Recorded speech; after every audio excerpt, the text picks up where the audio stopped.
things. Dear Father, we thank you for bringing us all here together today as we start going through the first step, the awareness step. Lord, I pray that you would help me to just be able to communicate well what I learned this week and what I went through.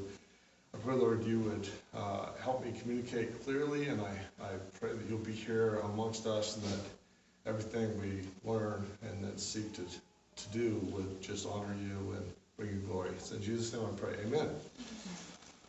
So, this week we are going to talk about awareness. And some of us are better at being aware than others. And so I thought it would be good to try and get an idea of how aware you are. And we're going to do an awareness self-test. All right, so it's going to show there on the screen. So you guys may have trouble, so you may want to come in the middle. This only lasts a couple minutes at the most. So maybe I'll kill the lights here in the middle. That'll make it easier to see. This is where you wish you had like a really big screen. Okay, now the deal here is, all right, there's a group of people with two basketballs. One team is in white, one team is in black. And what you're going to be doing is counting the number of passes that the white team makes. Okay? Good? Okay. All right. To yourself, not out loud. To yourself. Oh, duh. Oh, was it started? Oh, okay. No. Keep it to yourself, please.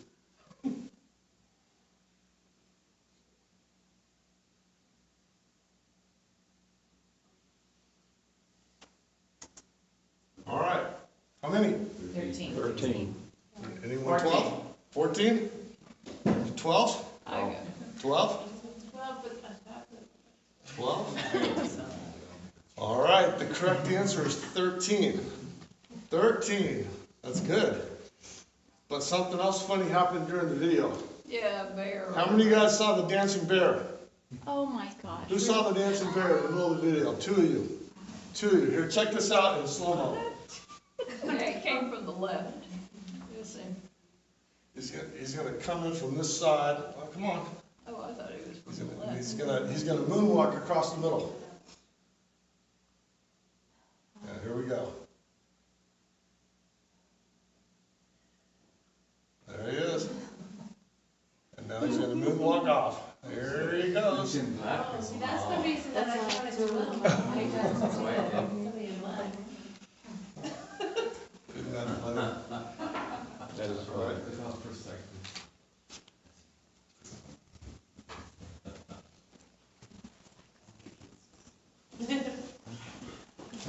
So you saw it, yeah. Yeah, I had seen this before. I saw it then too. I was like, what? What is it? I was upset that you put them on there.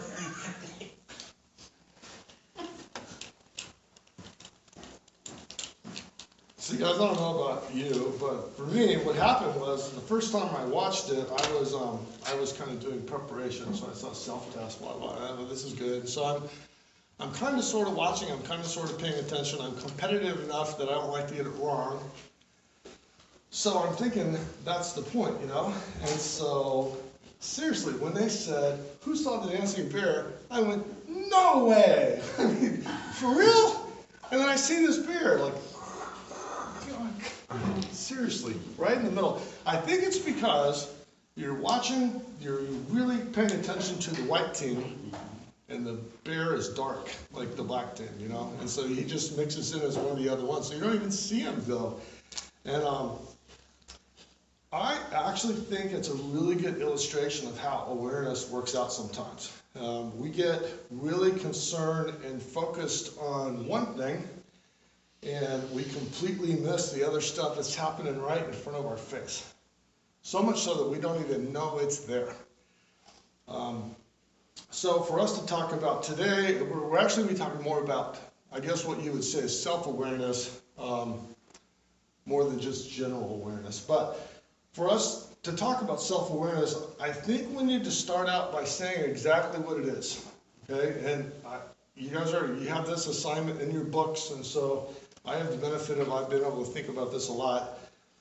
But I would define it this way.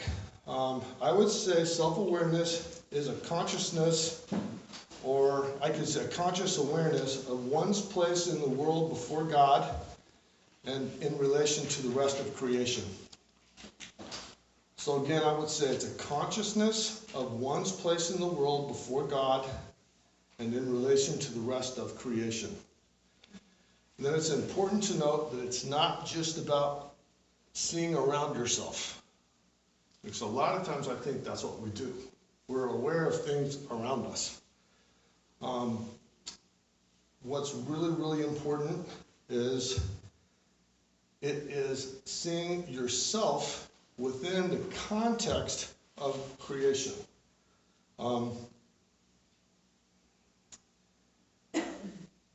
Within the context of the creation we actually live in daily. And this conscious awareness allows you to question your own motives, your own purposes, and to see the value of others. If you don't see yourself in the context of creation, it's much, much more difficult to see anything like that. Now, another way to look at it, and this is, for me, it's very helpful. That's what it is. What's the opposite? What is the exact opposite of what we're talking about? So I would say, when we talk about the opposite of self-awareness, it's a kind of self-centeredness. Okay? It's a kind of self-centeredness which focuses largely on circumstances and treats the actions of others only in terms of your own security or your own happiness. Does that make sense? So it's a self-centeredness which focuses largely on circumstances and treats the actions of others only in terms of your own security or happiness. So, in essence, we're talking about how do I relate to God, how do I relate to others, and how do I relate to the rest of the stuff in the world.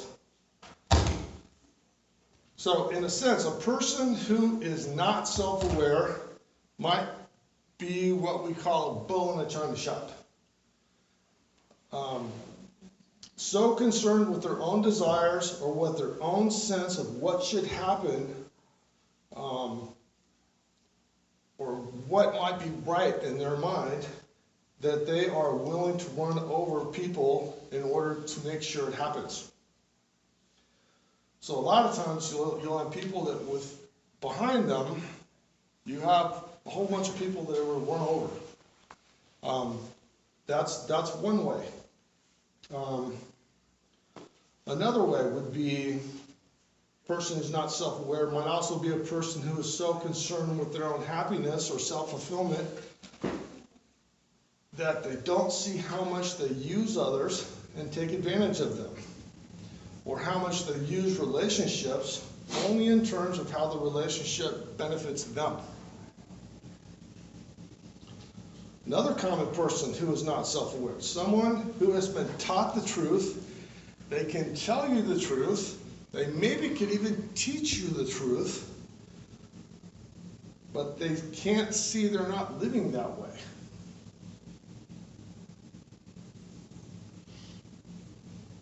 You know, we had a little bit of the plank in the eye thing, right? We talked about. It's a little bit of that syndrome going on there. Now, a person who is self-aware, you're able to keep at the front of your mind that they are creations, not the creator, right? So that's the relationship between me and God. I am not the creator. I am a creation, as everyone else is a creation.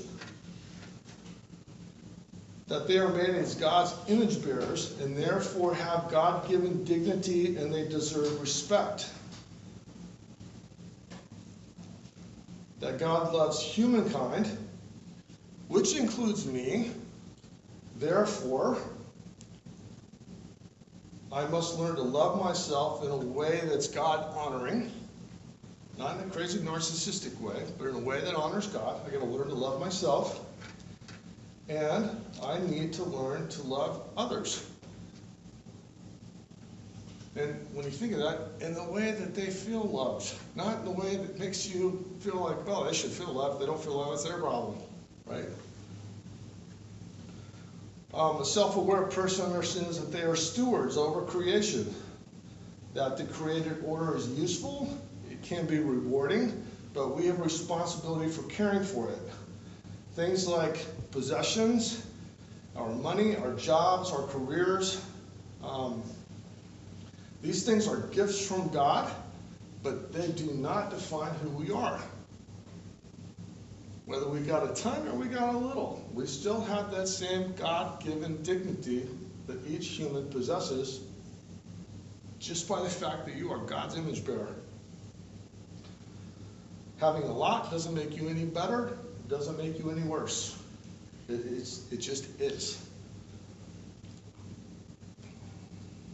A self-aware person desires a deeper and more abiding relationship with God. They are not satisfied with just enough. A self-aware person is able to appreciate the gifts and talents and abilities of others and can really take joy in seeing others do well and exercise their gifts, talents, and abilities. A self-aware person doesn't define themselves by what the world calls success. So example, a self-aware person seeks to understand why they get so angry when someone cuts them off in traffic. What's up with that, right? I used to do that. I hit the steering wheel one time so hard, I got this thing welled up in here that looked like a golf ball. I was on my way to seminary. Right? So what's up with that, right?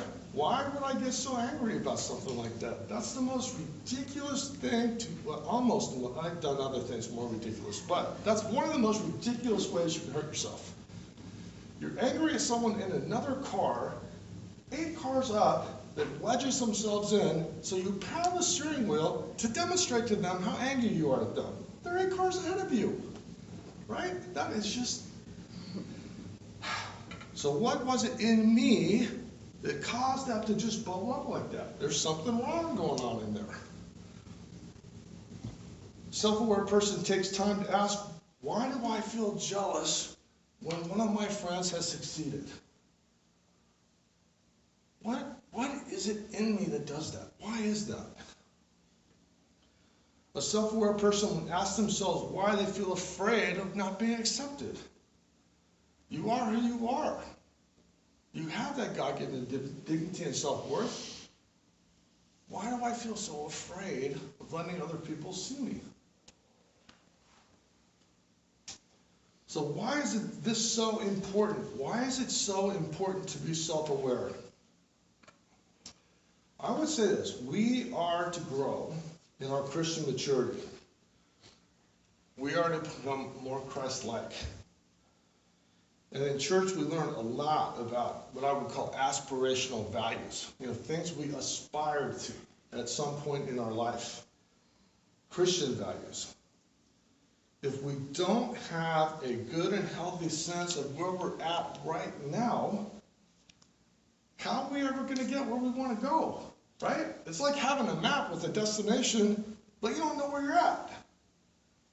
I've done that too. I was out in the wilderness, in the desert, in Mexico. Thought I was going to die because I knew where I wanted to go, but I didn't know on the map where I was. Bad deal to be out of water. Thankfully, someone else saved me. But, so how do we become more self-aware?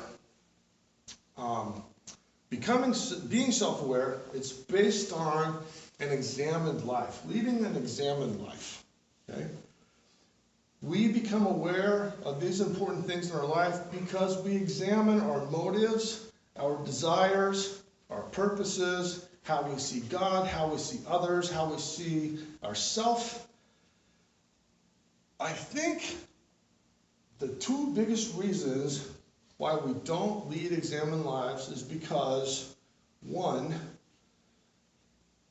we don't see the value, or no one's ever told us it's important. That's a big one. I mean, I actually can't remember a single time, like I told you guys, I grew up in church from in utero, right? I don't ever remember a single sermon saying this is important. Tons of sermons about learn the truth and apply the truth. And a lot of things about you have to apply things in your life, but very little about, you know, I've had friends all my life that last about a year and then it blows up. Why is that? Why do I keep blowing up my friendships? Why do people, I mean, I can tell people think I'm a bull in a china, no, not me, but if you think, I'm a bull in a china shop. Is that okay? Is it okay that I run people over? I mean, I'm a good leader in the sense that my organization gets stuff done, but is it okay that I run people over all the time? I'm jealous. I've always been jealous. Is that okay or is that not? I mean, those are the things we've not really talked a lot about this in church. So I think that's one. It's because we don't see the value and necessity of it. And two, and the book actually talks quite a bit about this, is our lives are filled with busyness and distractions. So I hope I've already demonstrated to you why this is really, truly important. So let me talk a few minutes about busyness and distraction. Now, a few weeks ago, I talked to you about American cultural patterns, right? And I told you how spooky it was and how this book really made me feel weird because they described me so well when I thought I was unique, right? Now, the problem with this idea of leading an examined life, being self-aware, is the actual cultural patterns we live in are very problematic with that goal. The culture we live in, that's not how it works. So let me just repeat just a few of the ones that kind of talk to this one place. As a culture, American culture, we are individualistic and intensely self-centered. Okay, now this is a secular study, okay? They come up intensely self-centered. In our culture, a busy life is valuable and is to be admired. We are pragmatic and functional. Things must be understandable, they must work, and they must have a purpose. We love formulas. We put a heavy emphasis on efficiency, which means not only must stuff work right, but it must work quick and it must work very efficiently. We are oriented towards action and decision making, and contemplation is only valuable if it leads to new goals and immediate action. So the idea of taking time and spending evaluating your motives and your purposes and your values as a culture, we don't emphasize that. We don't value that. It's not even a value. It's not even that we don't teach it. We don't value it. And I think this is a real problem. These cultural patterns are huge stumbling blocks to being self-aware. Self-awareness takes time. It takes discussion with trusted friends. It values time spent in contemplation of your motives, your purposes, and your emotions. It values real lifelong transformational change and not quick situational behavior modification that works only for the moment. It's not fast and it's not efficient. In fact, it usually is quite messy and it's very inefficient, especially when it involves other people. The idea of self-awareness that leads to Christian maturity and Christ-likeness, it's a lifelong process and it will be painful at times. When I examine the materials available, some going back hundreds of years, there is a general agreement that busyness and distraction are killers of spirituality. And I'll just give you guys a few quotes. When the enemy cannot destroy you, his job is to distract you. I wanted to figure out why I was so busy, but I couldn't find the time to do it. The greatest enemy of good thinking is busyness. Your busyness made me realize what loneliness really is. Sometimes it's best to speak from ignorance. That way you can see the wood without being distracted by the trees. A little bit of sarcasm there, right? Yeah, sometimes it's best to speak from ignorance. That way you can see the wood without being distracted by the trees. This is a little longer one. One of the greatest attacks of the enemy is to make you busy, to make you hurried, to make you noisy, to make you distracted, to fill the people of God and the church of God with so much noise and activity there is no room for prayer. There is no room for being alone with God. There is no room for silence. There is no room for meditation. And just the last one of pages I could have given you is, busyness is not of the devil. Busyness is the devil. So, I get it. I need to become more self-aware. So, how do I do it? Okay? I believe the key is to be intentional and diligent about spending time without distraction and to contemplate the Christian life versus how your life seems to be, especially in terms of motives, purposes, and values.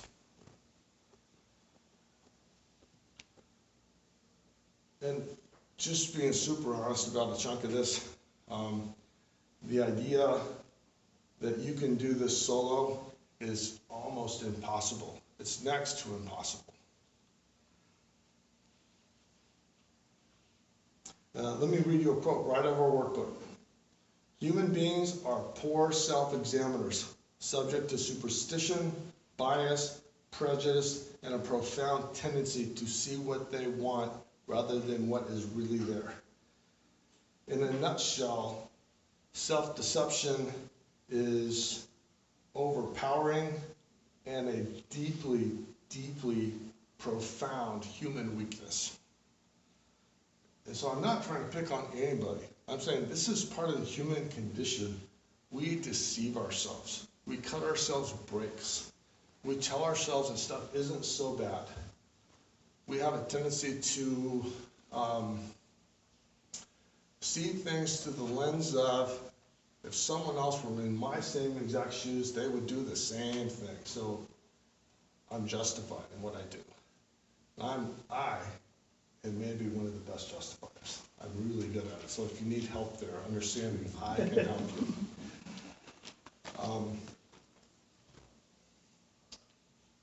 Now this, you guys, this is why Christian community is so important.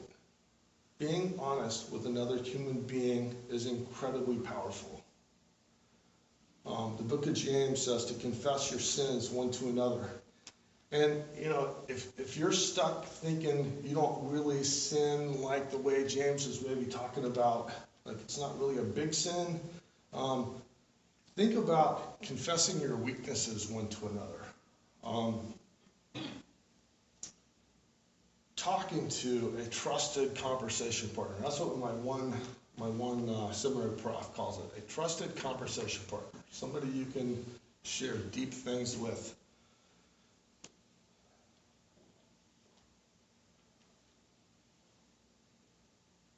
So, as we seek self-awareness, sometimes it will be, again, from the workbook, the still, quiet voice of the Holy Spirit gently nudging you as you realize something that wasn't even on your radar screen before. You realize, oh my gosh, I do that. Or that's me.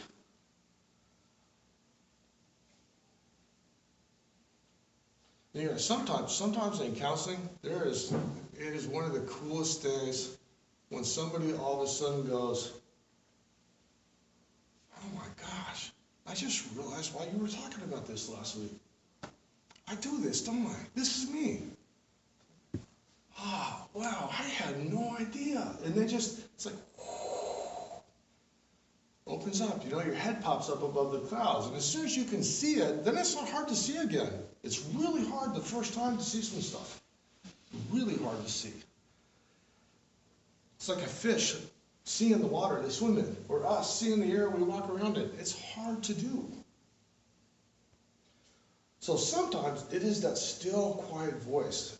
Sometimes it can even happen almost alone, like it did with Elijah. Now, God talked to him, which is a pretty good deal, but sometimes it can't happen in your quiet time. You can't come to places where you become aware based on other things, something else pops into place and you go, oh, this is sweet.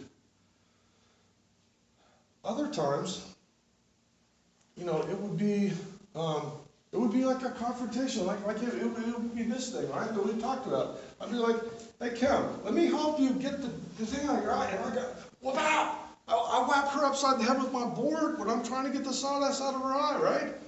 And so some nice person in the church needs to go, Jim, dude, you got a big board sticking out of your eye. Kim has a little speck of sawdust. What the heck is going on, man? Why do you feel like you've got to get her speck of sawdust out when you got this big stinking board? It's so big you're hurting other people. It's not just Kim. You're whacking other people upside the head with it. What's going on? What's wrong? Sometimes it'll take that. Now, the nicer that can come through, I would say you do it with the least amount of upside the head as possible, okay? Other times, there's stuff that goes on, and I would say a really big example of this would be the David narrative, where he was out on his roof as kings would do, and he looks down on a rooftop, he sees a very beautiful woman, and in those days, the way it works with kings is you say, you go get her and bring her to me, and that's what happens. There's no, oh no, I don't want to. No, that's not how it goes. So she comes, they sleep together, she gets pregnant. This is a problem because her husband is away at war. She's pregnant, that's a bad deal. So he invites the husband back. Sleep with your wife. He's like, no, when my buddies are on the battlefield, I'm not gonna take comfort in my wife. I'm gonna sleep out against the wall until I go back to fight. So he doesn't sleep with her, so that's a bad deal. No way to hide this up, right? So he sends a note back with him, put this guy up at the front, make sure he dies. So, in a nutshell, David kills the guy's wife after sleeping with her and getting her pregnant. Bad deal for the king of God's people, the man that's talked about as being after God's own heart. Bad deal. Now, no one questions the king. If you go into the king and request an audience with him, he doesn't like what you say. Even in Israel, they could whack you. No one questions the king about stuff like this. Prophet Nathan goes in, tells him a little story. David goes, this man deserves death. Nathan goes, dude, it's you. You're the person I'm talking about. So sometimes it takes a pretty big confrontation to help people see their stuff. It takes a special person to do that. It takes special circumstances to do that. It takes special relationships to do that. Not anyone can just walk into David and done that. It would take a special person, Nathan, prophet of God, going in to talk to the king.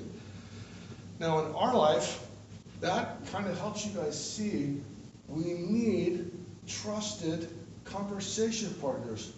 We can call them friends, you call them whatever you want, but you need people in your life that are close enough that they're able to say, especially the last one, right? Dude, you got a board sticking out of your face. What's going on with you? Hopefully you'll have somebody that could do the latter we just talked with the last thing we just talked about. the Nathan thing, but a big confrontation like that takes deep relationship.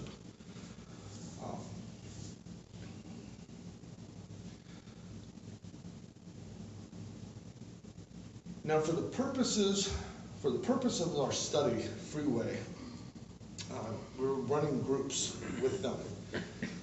We're seeking to build this community. We're seeking to foster this self-awareness. Quite a few of you guys are in groups already. If you're not in a group, I will tell you it's not too late.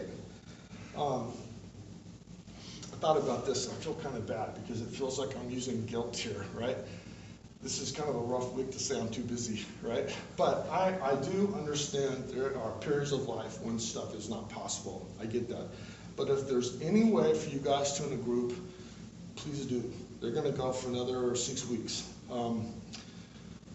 Secondly, you guys, if there is people in your life that you think could benefit from this study, please invite them. It's not a forever commitment. This is a study that goes a particular length of time and it's done. It's pretty, as far as inviting someone to church, this is pretty low key, pretty low risk. They don't have to go to a group, but if they go to a group too, that would be awesome. But hopefully it could be something where we can invite them and introduce them to the life and people of the church. Now, anyone, I would like to hear, anyone have any comments about their group?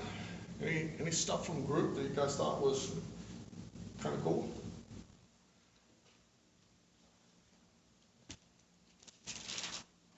I mean, I'll start. I had one thing from group that was pretty interesting.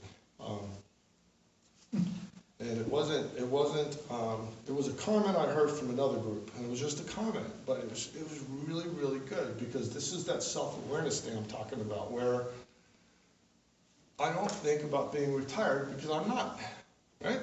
I don't know what it feels like. I've never been retired. So a person said, I think this whole busyness stuff is a bunch of hooey. Really? Well, yeah, because when I was working, yeah, I might have been busy, but now that I'm retired, I'm really not busy at all. I mean, I don't feel a lot of times useful. I feel like I could do a lot more. So that brought up a really good point, because I think a lot of times we do convert the idea of busyness to just having tons of stuff to do, which I think that is busyness, but we forget about the distractedness, we forget about the part of just having noisy lives. So I think no matter where you're at, whether you're, stay at home, I mean, Jody was just a stay-at-home mom. She was bored out of her mind for parts of the day, right? But she felt like the purpose she had was a very good purpose, and she was willing to sacrifice that amount of time. But she was bored, and she was scared about what was coming next because she didn't know. And then people that have retired, I've heard a lot of things about feeling not useful, feeling not relevant, feeling lost, feeling like I don't know what's coming.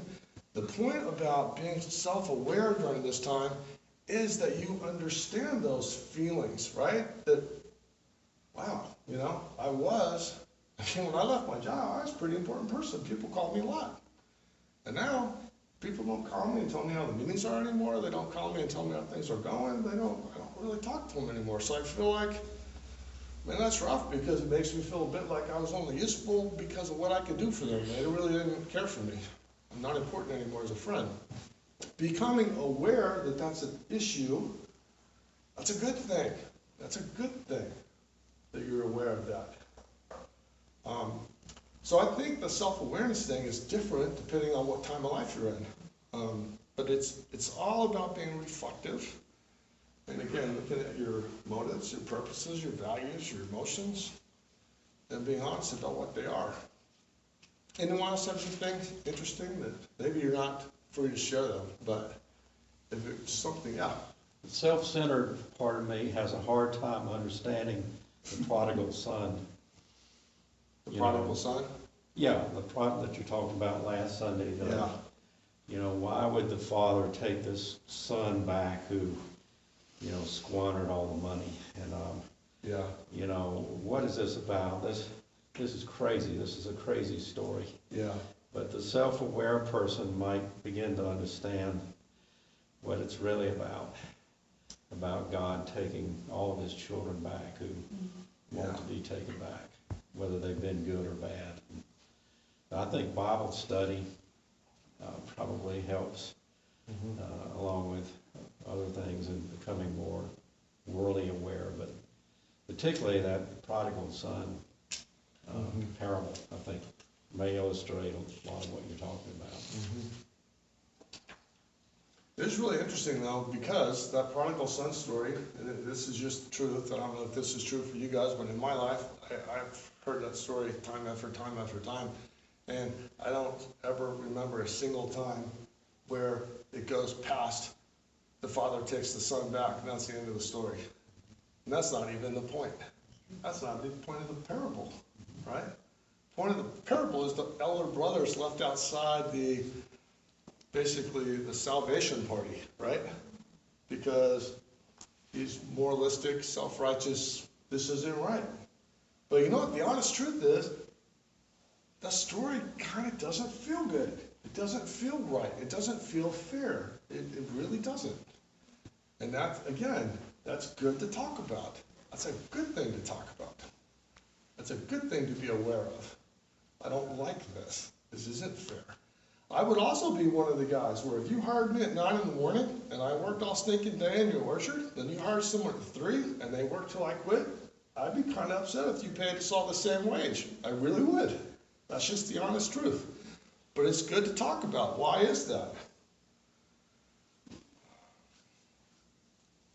I think there's definitely some American cultural values there, but still, I still think that's a tough thing. But when you think, you know, when you spin the story around and talk about that in terms of relationship, you know, come to the Father late in life, early in life, after doing crazy things, horrible things, or actually after leading a really good life, you're both his children, right? You're both in a relationship with him, and that's the thing.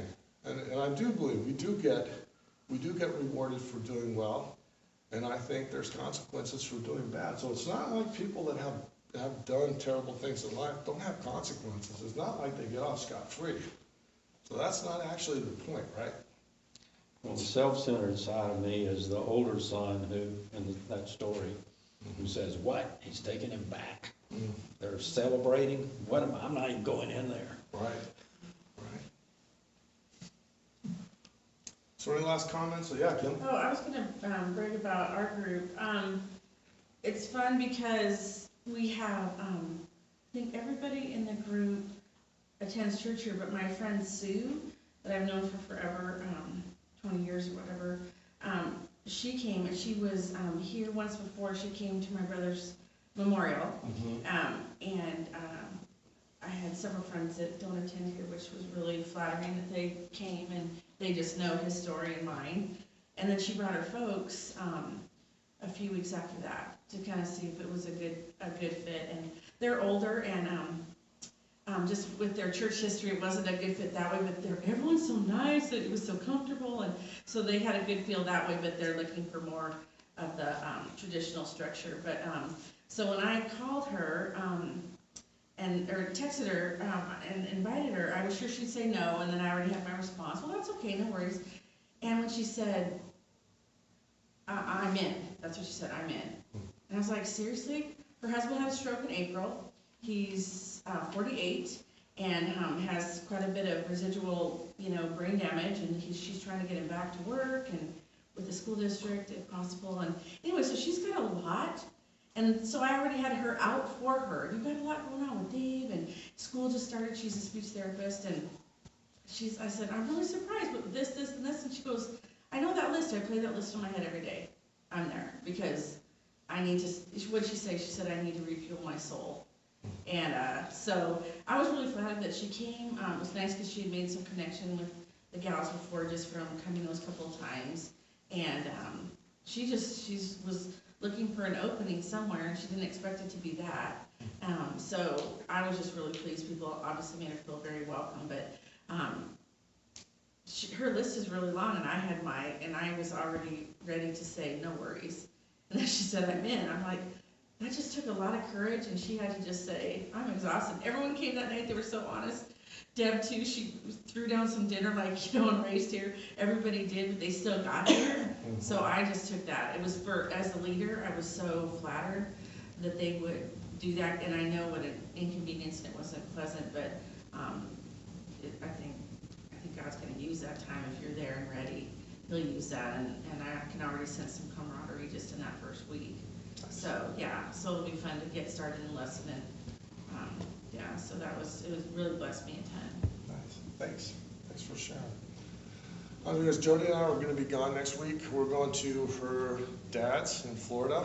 We're going to Hurricane Alley there, and his house didn't suffer any damage, so that's good. But we're gonna be gone next week. So we're still not positive what we're doing in service next week. So that maybe you guys suspend a week, or you can keep going if you want, and we'll just have the sermons catch up to your groups. But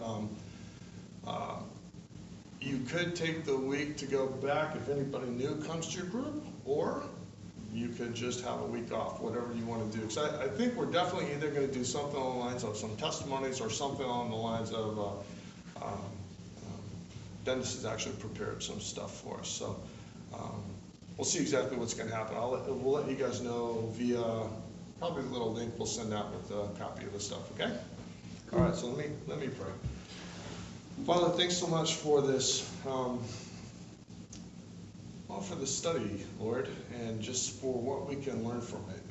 This idea of becoming self-aware, that learning how we enter into relationships with others, and the value of others, the value of these ourselves. Are we right with God? Are we right with each other? Lord, please help us as we try to evaluate our a lot of times it's motives, Lord. Why we do the things we do, why we feel the way we feel. Lord, please help us to put that on our radar screen, to think about that, and give us enough courage to be able to talk about that with our good friends, our good trusted conversation partners. Lord, I lift up this week. Just be with everyone. Help us to live in ways that honor you. It's in Jesus' name we pray. Amen.